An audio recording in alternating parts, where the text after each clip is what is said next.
Good morning, 5th class. I am Madhvi, your SST teacher. Students, today we will discuss lesson number 5, Greenland, the land of ice and snow. बच्चे इस chapter में हम Greenland के बारे में discuss करेंगे। Greenland जो है वो लैंड है आइस एंड स्नो का, वहाँ पे पूरे साल भर बर्फ जमी रहती है। तो चलिए डिस्कस करते हैं ग्रीनलैंड के बारे में। फर्स्ट ऑफ ऑल लोकेशन के बारे में डिस्कस करेंगे कि ग्रीनलैंड की लोकेशन क्या है, वो कहाँ पे सिचुएटेड है। The areas from the Arctic Circle to the North Pole in the Northern Hemisphere and from the Antarctic Circle to the South Pole in the Southern Hemisphere are called polar region। देखो ये क्या कह रहे हैं कि अगर हम अपने ग्लोब में देखते हैं, मैं आपको पिक्चर के थ्रू समझाती हूँ। वेट, ये देखिए, ये आपका ग्लोब है। अब आप इसमें देखेंगे बच्चे कि आर्कटिक सर्कल से नॉर्थ पोल तक, तो ये जो लाइन जा रही है ये हमारी आर्कटिक सर्कल की लाइन है। तो आर्कटिक सर्कल से नॉर्थ पोल तक एंड साउथर्न साइड में अगर हम आते हैं तो अंटार्कटिक सर्कल से साउथ पोल तक, यानी कि ये वाली जो हमारी लाइन जा रही है ये अंटार्कटिक सर्कल की है। अंटार्कटिक सर्कल से साउथ पोल तक ये जो हमारा रीजन है ये हमारा कहलाता है पोलार रीजन। आप यहाँ पे देखोगे ये हमारा नॉर्थ पोल है, क्योंकि नॉर्थ डायरेक्शन में है तो नॉर्थ पोल है, और वहीं हम साउथ डायरेक्शन में आएंगे तो ये हमारा साउथ पोल है। तो आपको ये चीज़ ध्यान रखनी है। नॉर्थ पोल में आर्कटिक सर्कल से नॉर्थ साइड तक, और साउथ में अंटार्कटिक सर्कल से साउथ पोल तक, ये हमारा कहलाता है polar region. Both these areas are covered with ice and snow. अब जो मैंने आपको दोनों एरिया बताए, नॉर्थ पोल वाला और साउथ पोल वाला, ये दोनों एरिया जो होते हैं ना वो पूरे साल भर बर्फ से कवर रहते हैं। देयरफॉर दीज एरियाज आर बैरन, इसलिए ये जो एरिया होते हैं वो अनउपजाऊ होते हैं। वहाँ की जो जिसे कहते हैं ना भूमि जो होती है, जो ज़मीन होती है वो उपजाऊ नहीं होती है, फर्टाइल नहीं होती है, वो अनउपजाऊ होती है। क्योंकि आप खुद सोचो ना, बर्फ़ है वहाँ पे, सिर्फ आइस ही आइस है, तो आइस में तो किसी भी तरह की कोई भी क्रॉप नहीं उग सकती, इसलिए वहाँ की भूमि जो होती है वो अनउपजाऊ होती है।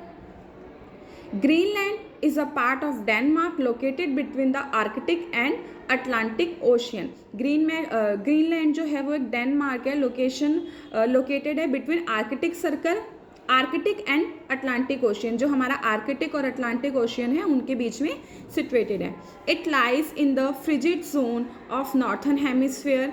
It is the largest island in the world. Its capital is Nuuk. ये क्या कह रहे हैं कि जो हमारा ग्रीनलैंड है वो फ्रिजिड जोन में है नॉर्थर्न हेमिस्फीयर के। वेट, इस पिक्चर में आप देखेंगे तो ये जो एरिया है ना बेटा, जो आर्कटिक सर्कल वाला है और नॉर्थ पोल तक, ये सारा हमारा फ्रिजिड जोन है। क्योंकि आपको पता है सन जो होता है वो इक्वेटर के पास में होता है, ठीक है। ये हमारा सन है इक्वेटर के पास में, तो इक्वेटर पे जो सन रेज होती हैं वो बिल्कुल डायरेक्ट पड़ती हैं। तो यहाँ पे जो मौसम होता है, जो एनवायरनमेंट होता है वो बहुत ज़्यादा क्या होता है, हॉट होता है। लेकिन अगर वहीं हम देखेंगे नॉर्थ पोल में, तो ये जो सन रेज हैं वो बिल्कुल टेढ़ी हो जाती हैं, नॉर्थ पोल में भी और साउथ पोल में भी। तो यहाँ जो सन की हीट होती है वो फ्रिजिड जोन तक या नॉर्थ पोल तक नहीं पहुँच पाती है। तो यहाँ का जो मौसम होता है वो बहुत ज़्यादा ठंडा होता है। इसलिए ये वाला जो हमारा एरिया होता है ना आर्कटिक सर्कल से नॉर्थ पोल का, ये बहुत ज़्यादा कैसा होता है, कूल होता है, बहुत ज़्यादा यहाँ पे ठंडक होती है। तो ग्रीनलैंड जो है वो हमारा यहीं पे सिचुएटेड है नॉर्थ पोल के फ्रिजिड जोन में। मैं आपको पिक्चर के थ्रू इसलिए समझा रही हूँ ताकि आपका कॉन्सेप्ट क्लियर हो जाए, ठीक है। तो ग्रीनलैंड कहाँ पे सिचुएटेड है, नॉर्थ पोल के फ्रिजिड जोन में। लेकिन ये जो एरिया है ना यहाँ पे, जो ग्रीनलैंड है वो हमारा लार्जेस्ट आइसलैंड है पूरे वर्ल्ड में, ठीक है। और इसकी कैपिटल जो है वो क्या है, नूक है। It is the least densely populated country in the world. अगर हम पूरे वर्ल्ड में देखेंगे तो सबसे कम जनसंख्या जो है वो यहीं पे पाई जाती है। क्योंकि बच्चे वहाँ पे ना कोई भी फैसिलिटी नहीं है, वहाँ पे सिर्फ आपको आइस देखने को मिलेगी और कोई भी वहाँ पे फैसिलिटी देखने को नहीं मिलती है। इस कारण वहाँ पे जो जनसंख्या है, जो पॉपुलेशन है, वो बहुत ही कम है। It was named Greenland by a Norse explorer Erik the Red. Greenland lies to the northeast of North America.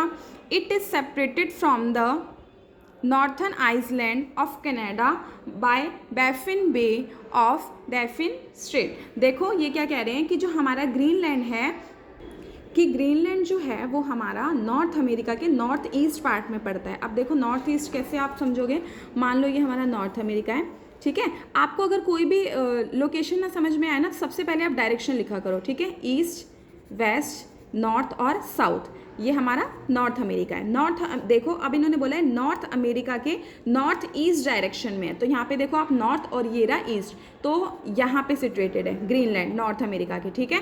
और ये सेपरेट किया जाता है, कनाडा का एक आइसलैंड है उसके द्वारा इसको सेपरेट किया जाता है। Fact corner, the coast line of Greenland is 39,330 kilometre long. जो ग्रीनलैंड की जो कोस्ट लाइन है वो कितनी लंबी है? 39,330 kilometre. It is nearly equal to circumference of the earth at the equator. ये जो है वो पृथ्वी की परिधि के बराबर है। सर्कमफ्रेंस पता है ना क्या होता है? जो परिधि होती है उसके बराबर है। तो बच्चे आज के लिए इतना ही, बाकी हम नेक्स्ट क्लास में पढ़ेंगे। Thank you.